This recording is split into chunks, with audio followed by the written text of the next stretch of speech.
Assalamu alaikum. We are reading the life of our Prophet Wasallam to strengthen our iman, to be sure that we lead our lives the way Allah Ta'ala commands us to.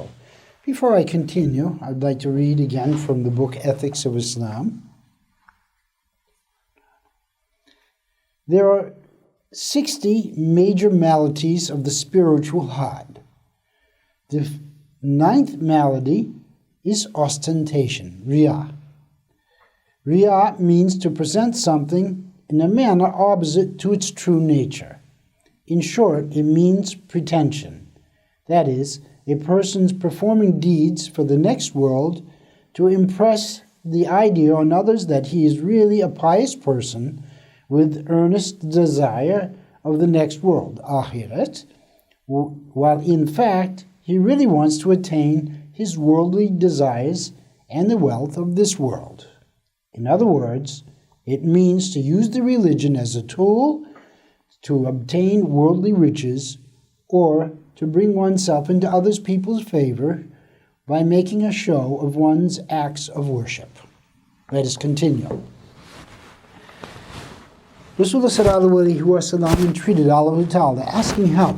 This extremely touching entreatment of our Master, the Prophet, continued until his rida fell from his blessed shoulders. Hadrat Abu Bakr, very touched with his sincere prayer, lifted the rida with a great respect and placed it on our Master's blessed shoulders. He consoled him by saying, "May my life be sacrificed for your sake. O Rasulullah, so much of your entreating will suffice. You have preserved on your prayer to your Rabb. Definitely Allah Ta'ala will soon grant you the victory which He promised." At that moment, the Master of the Worlds went out of the tent, reciting an ayat kalimas, reporting, "This community in Badr will certainly be routed soon, running away, turning their backs to the battlefield. More precisely, the time of their actual torment will be the hereafter.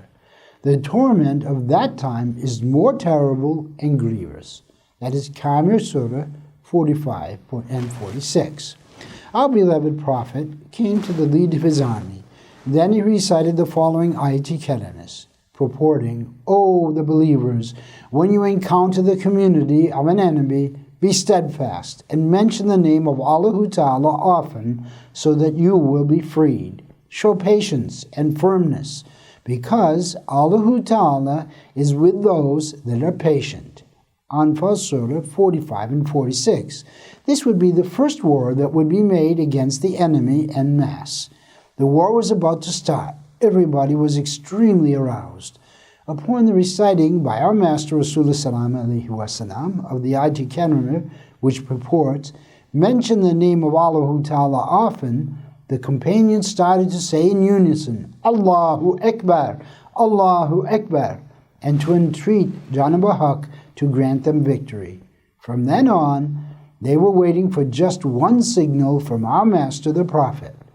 According to what was customary for those times, before two armies were to encounter, brave men would rush forward from both sides and they would fight face to face.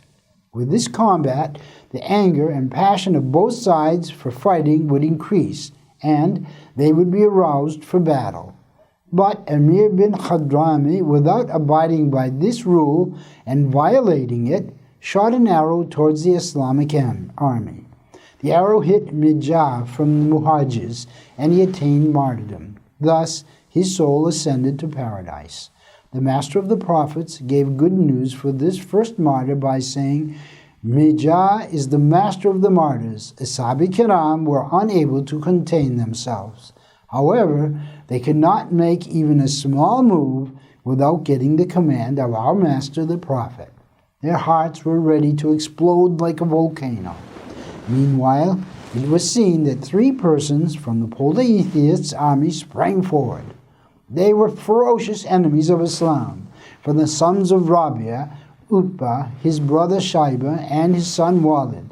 They shouted at the Mujahids, "Is there anyone who can fight us?" When Hadrat Abu Huzaifa started walking towards his father Utbah, the combat against him, the Sultan of the worlds, Alaihissalam, told him, "Stop." The sons of Lady Afra, Muazza, and Abdullah bin Rahwa from the Mujahids of Medina advanced forward. They stood before Utbah, Shaiba, and Walid. Holding their swords, they were waiting, ready for the fight. The polytheists, curious as to who they were, asked, "Who are you?" When they replied, "We are Muslims of Medina," the polytheists said, "We do not have anything to do with you. We require the sons of Abdul Muttalib. We want to combat them." And they returned towards the Islamic army and shouted, "O Muhammad, send our equals from our own people against us." After saying benevolent prayers for those 3 brave companions of his on the battlefield, our master, Rasul Ikram Sallallahu Alaihi Wasallam, ordered them to return to their places. When we return again, we'll discuss what followed. Wa alaikum salam.